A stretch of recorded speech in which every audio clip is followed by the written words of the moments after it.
Stepdaughter demanded I pay for her wedding after years of treating me like trash, so I told her to ask her dead father. So yeah, I've been married to Jill for about 10 years now, but man, the whole stepdad thing didn't exactly go as smoothly as I thought it would when we first got together. I mean, I knew what I was getting into, sort of. Jill had 3 kids from her first marriage: Ryan, Emily, and Sarah. Her ex was kind of a disaster. He was a full-blown addict, barely in their lives, and when he wasn't exactly winning any Dad of the Year awards. I didn't think stepping into their lives would be a walk in the park, but I figured with time I'd bond with all 3 of them. Boy, was I wrong.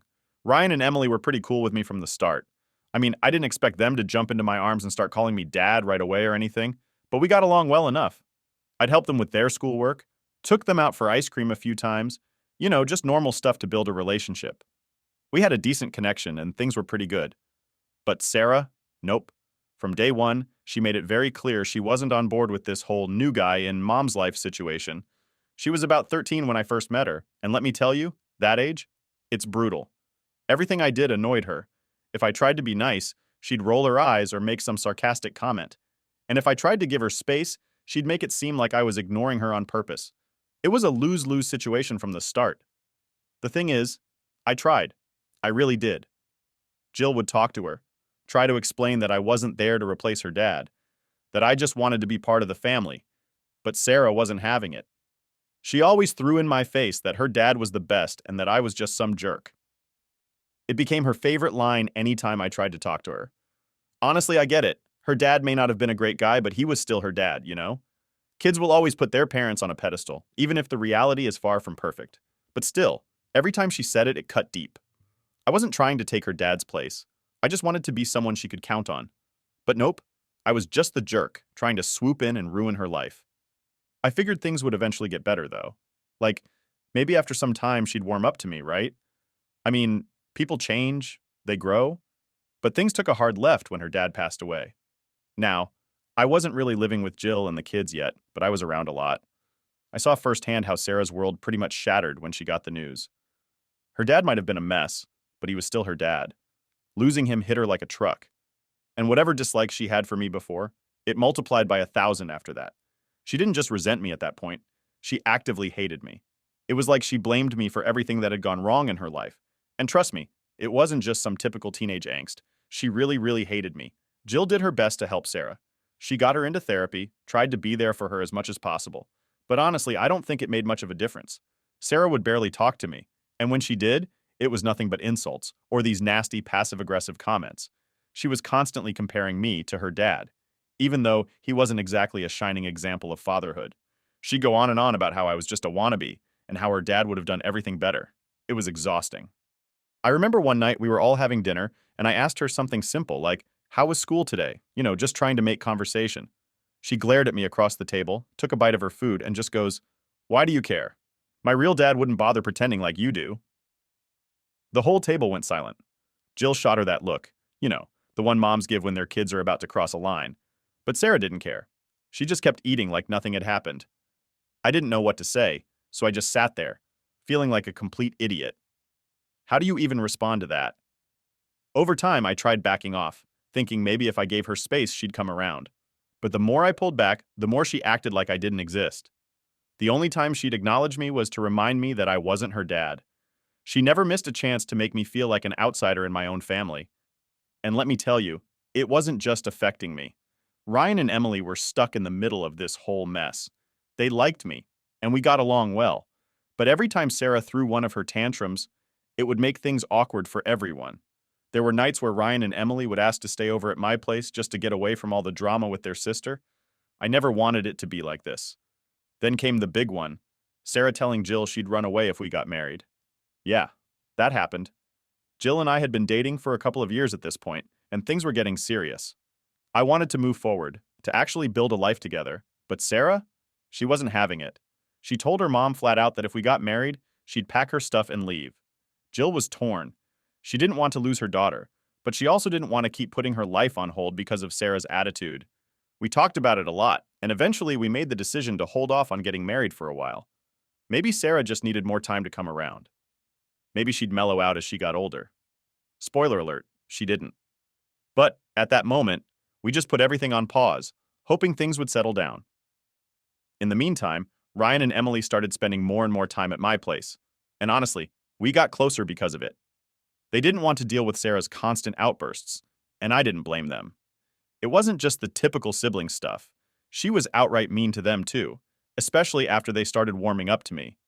It was a rough time for all of us, but somehow we made it work. So after that whole "I'm gonna run away if you get married" thing with Sarah, Jill and I decided to take a step back. We put our wedding plans on hold, thinking maybe with some time, things would calm down. Honestly, I wasn't holding my breath, but I wanted to believe there was a chance Sarah would eventually get over it. Spoiler, she didn't. A couple of years passed, and Jill and I kept doing the whole dating but not married thing. It was frustrating, but we didn't want to push too hard with Sarah still throwing these emotional grenades every time we tried to talk about moving forward. In the meantime, Ryan and Emily were staying at my place more and more. It was becoming their second home, or maybe their first, really. We'd play video games, watch movies, and just hang out. It was a lot more peaceful than being at home where Sarah was constantly on edge. And then, one day, Jill and I sat down and talked. Really talked. Like, what are we doing? Kind of talk. We were tired of putting our life on hold for Sarah. It felt like we'd been dancing around her mood swings for years. Ryan and Emily were already living at my place half the time anyway, and they were pushing us to just get married already. Even Jill was starting to feel like she was walking on eggshells in her own house. So we made a decision. We were going to get married, whether Sarah liked it or not. I remember that conversation with Jill so clearly. We were sitting on the couch, and she was just exhausted. "I love my daughter," she said, "but I can't keep living like this. She's holding our entire family hostage with her anger." She wasn't wrong, and I was done trying to tiptoe around Sarah's feelings, especially when she didn't care about anyone else's. So we set a date. We didn't make a big deal out of it. Didn't throw some huge engagement party or anything like that. We just quietly told the kids that we were getting married. Ryan and Emily were thrilled. They were old enough to understand that Sarah's behavior wasn't normal, and they were actually excited to see their mom happy again. But Sarah? When she found out, it was like World War III erupted in our house. She went ballistic. I'm not even exaggerating. The minute Jill told her, she started screaming about how we were betraying her dad, how we were trying to erase him and replace him with me. And yeah, she threw the usual insults at me, calling me a jerk, telling me I'd never be her dad. But this time, it was worse. This time, she took it out on Ryan and Emily, too. I'll never forget the day she destroyed Ryan's room. Jill had just told her about the wedding, and a few hours later, I hear this crash from upstairs. I run up there, and Sarah's in Ryan's room, throwing stuff around like a tornado. She knocked over his gaming console, ripped posters off the wall, and even smashed a picture frame that had a photo of me, Ryan, and Emily from one of our camping trips. All because she thought her siblings were betraying their dad by being happy for us. Ryan was devastated.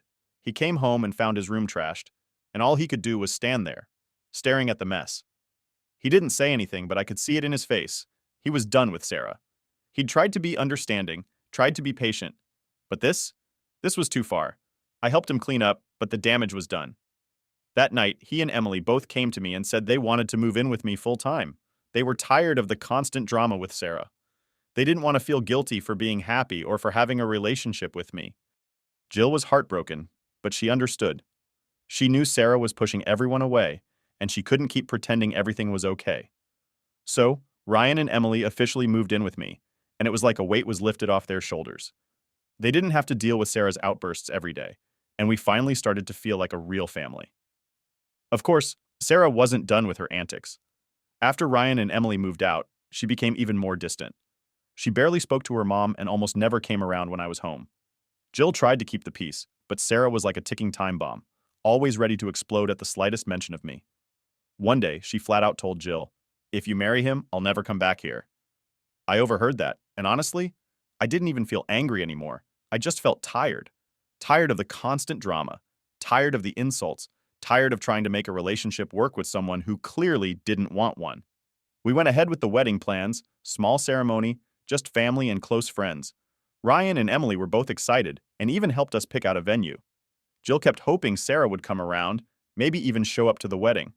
I knew better. Sarah was stubborn, and once she decided she hated someone, that was it. There was no changing her mind. The day of the wedding came, and sure enough, Sarah didn't show up. Jill was upset, but she didn't let it ruin the day. It was actually a beautiful ceremony. Simple, nothing fancy, but it felt right. It was the first time in a long time that I felt like we could move forward without the constant cloud of Sarah's anger hanging over us. But as much as I tried to just focus on the good, I couldn't shake the feeling that things were only going to get worse with Sarah. I mean, how do you come back from something like this? She hadn't just refused to come to the wedding, she'd cut herself off from the entire family. Ryan and Emily barely spoke to her anymore, and Jill was at her wit's end, not knowing how to fix things. A few days after the wedding, I got a text from Sarah. It was short and to the point. "You ruined everything. I hope you're happy." And that was it. No explanation, no follow-up, just pure, unfiltered bitterness. I didn't respond. What could I even say at this point? Ryan and Emily tried reaching out to her a few times, but every time they did, she'd throw some snide comment about how they'd sold out by accepting me into their lives. Eventually, they stopped trying. There's only so many times you can be told you're a traitor before you just stop caring. So, that's where we were. Jill and I were finally married, Ryan and Emily were living with us full-time, and Sarah? Well, Sarah was pretty much gone, at least emotionally. She had her own life now, and we weren't a part of it. But little did I know, this was just the beginning of the real drama with Sarah. Because while we thought things had settled down after the wedding, Sarah wasn't done with us yet. Not by a long shot. So, after the wedding, things with Sarah got even worse, if that was even possible. Like I mentioned before, she didn't come to the ceremony, and while Jill was heartbroken about that, we both tried to move forward. I mean, we were married now, and Ryan and Emily were fully on board living with us, and honestly, life was good in a lot of ways. But Sarah? She went full radio silence. At first, I thought maybe she just needed time to cool off.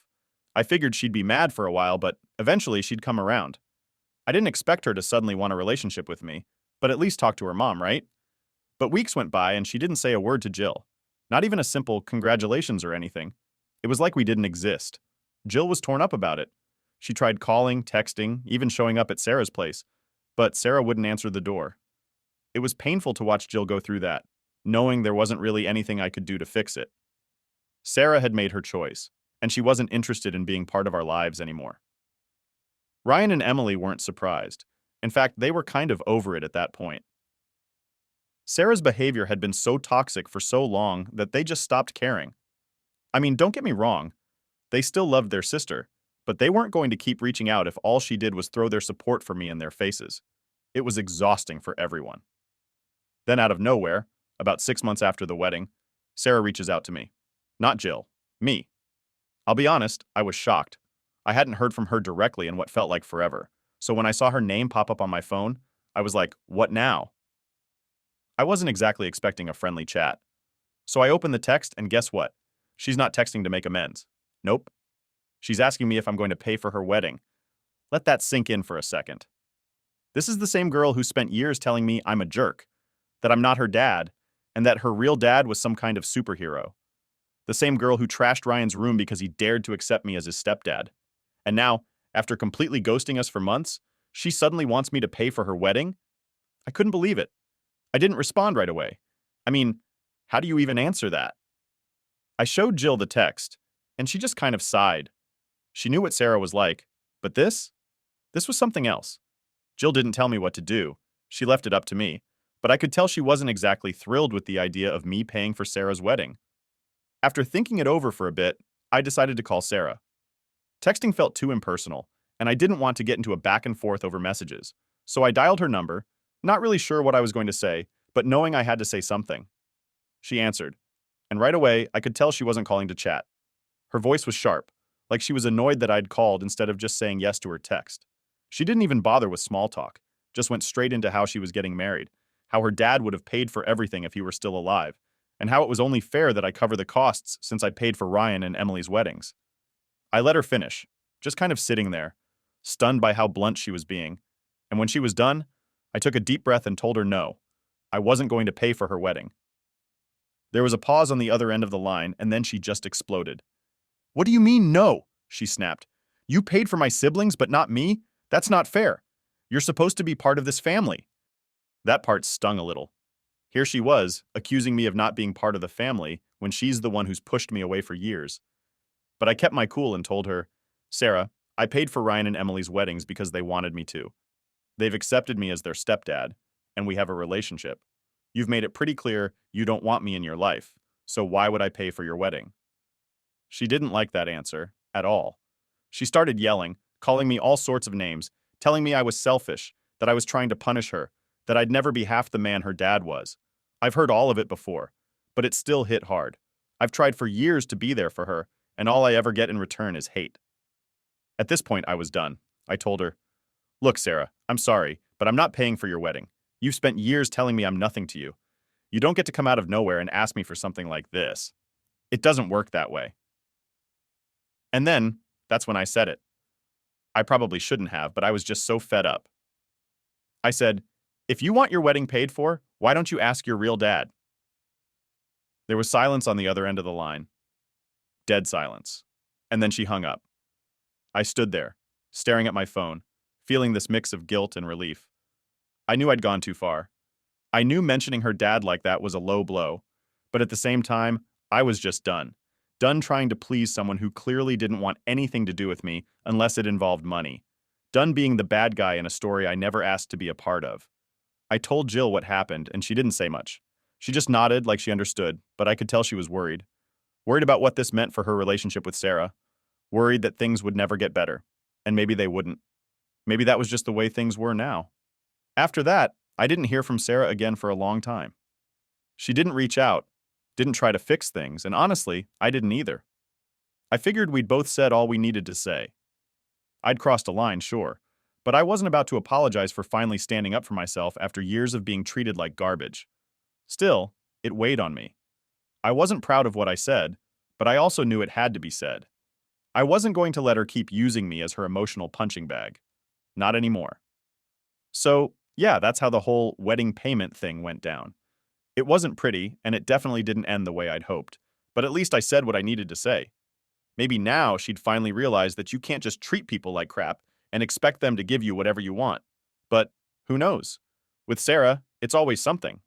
So, after the whole wedding payment blow up with Sarah, things went quiet for a while.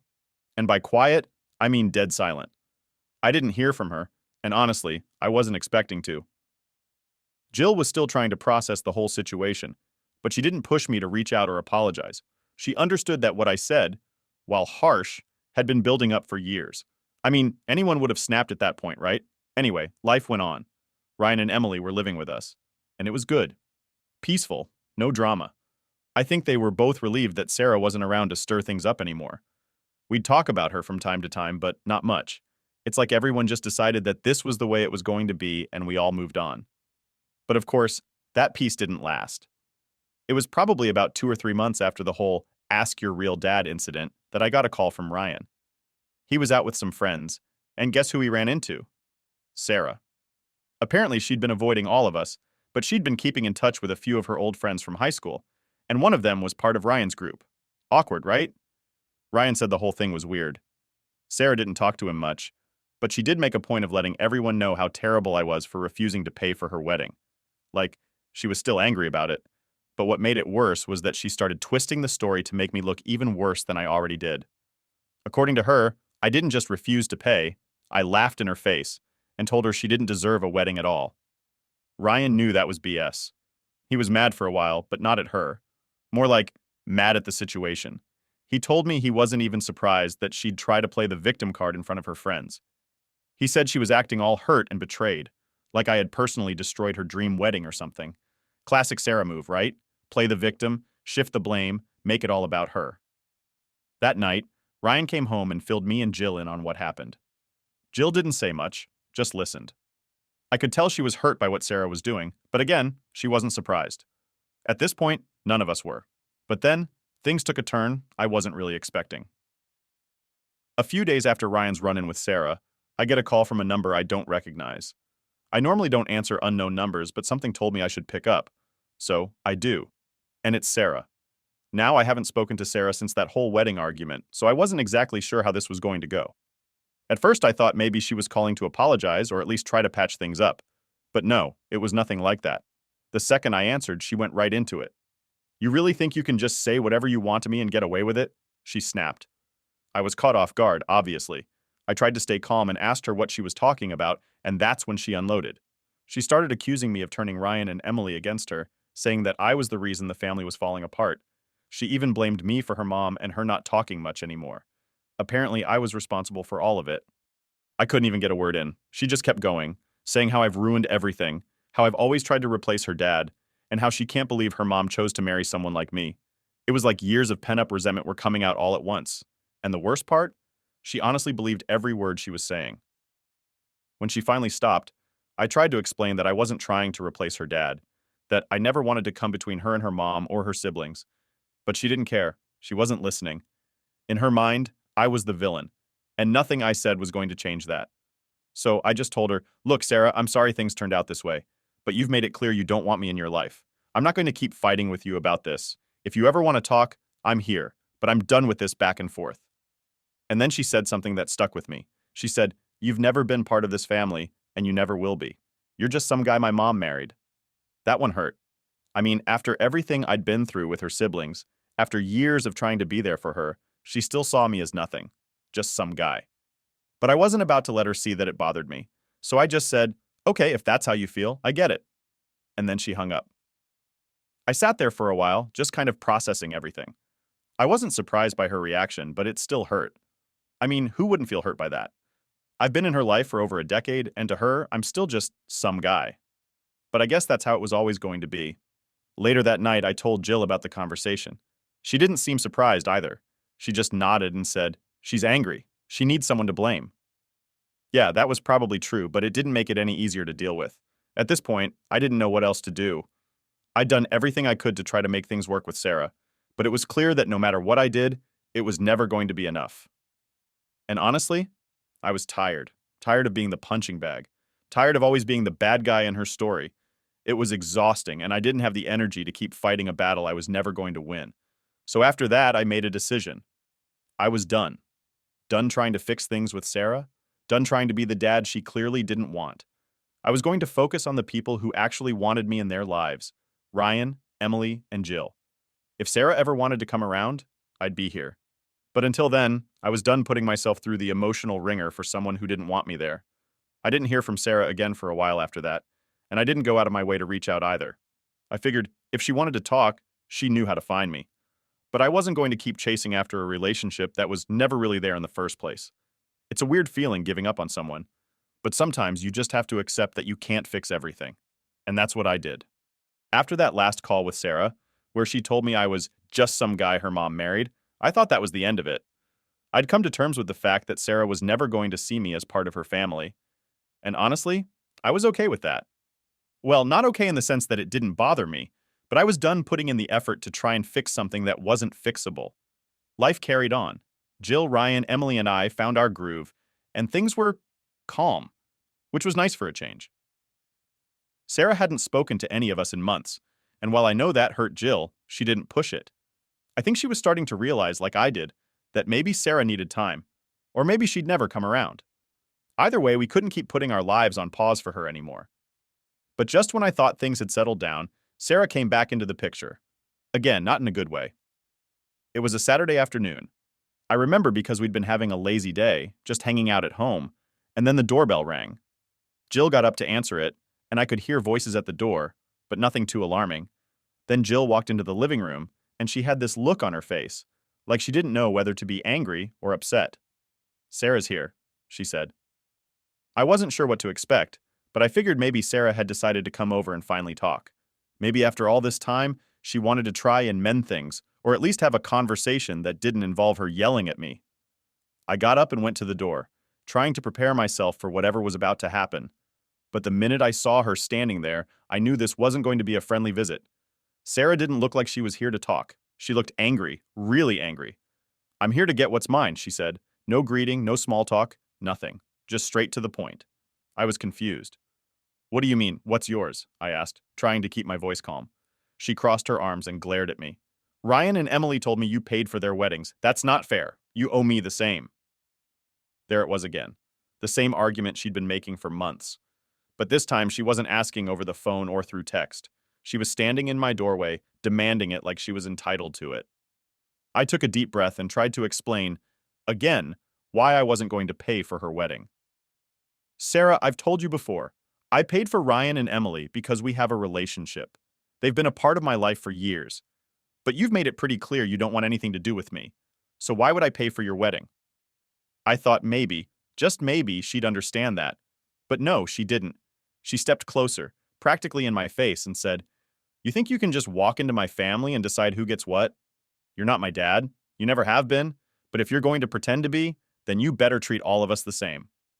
Now, I'm not going to lie. That hit a nerve. I was tired.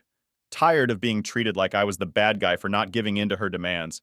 Tired of her acting like I owed her something when all she's ever done is make me feel like I'm not welcome in her life. So I said, "Sarah, you're right. I'm not your dad, and I never tried to be. But I've done my best to be there for your mom and your siblings, and I'm not going to apologize for that. You don't get to pick and choose when I'm part of the family just because you want something from me." She stared at me for a moment, like she was trying to figure out what to say next. Then she laughed. Not the kind of laugh where something's funny, but the kind where someone's so mad they don't know what else to do. "You're unbelievable," she said, shaking her head. "You think you're this great guy, but all you've done is ruin everything. My mom chose you over me, and now you're acting like you're the victim." At this point, I was done. There was no reasoning with her, no having a rational conversation. She wasn't here to talk. She was here to get what she wanted, and when she realized she wasn't going to get it, she just turned it into another opportunity to tear me down. "I'm not doing this with you, Sarah," I said, stepping back. "If you can't talk to me without throwing insults, then there's nothing more to say." She opened her mouth to say something else, but Jill stepped in. "Sarah, I think it's time for you to go," she said, her voice calm but firm. Sarah glared at her. "Really, Mom? You're going to let him talk to me like that?" Jill didn't flinch. "This isn't about him, Sarah. This is about you coming here demanding something you know isn't fair and expecting everyone to just give in because you're angry. You need to leave." For a second, I thought Sarah might actually listen, but instead, she shook her head, gave us both one last disgusted look, and walked out the door without another word. After she left, Jill and I just stood there in silence for a while. I could tell she was upset, but she didn't say anything. Finally, she just sighed and said, "I don't know what to do anymore." Neither did I. I mean, what could we do? Sarah had made it clear that she wasn't interested in anything other than getting what she thought she was owed. And no matter how many times we tried to explain our side, it didn't matter. She didn't want to hear it. After that, things went quiet again. Sarah didn't reach out, and we didn't either. I think we both needed time to process what had happened. It wasn't just about the money anymore. It was about the fact that Sarah had no intention of ever seeing me as part of her life, no matter what I did. And at this point, I had to accept that.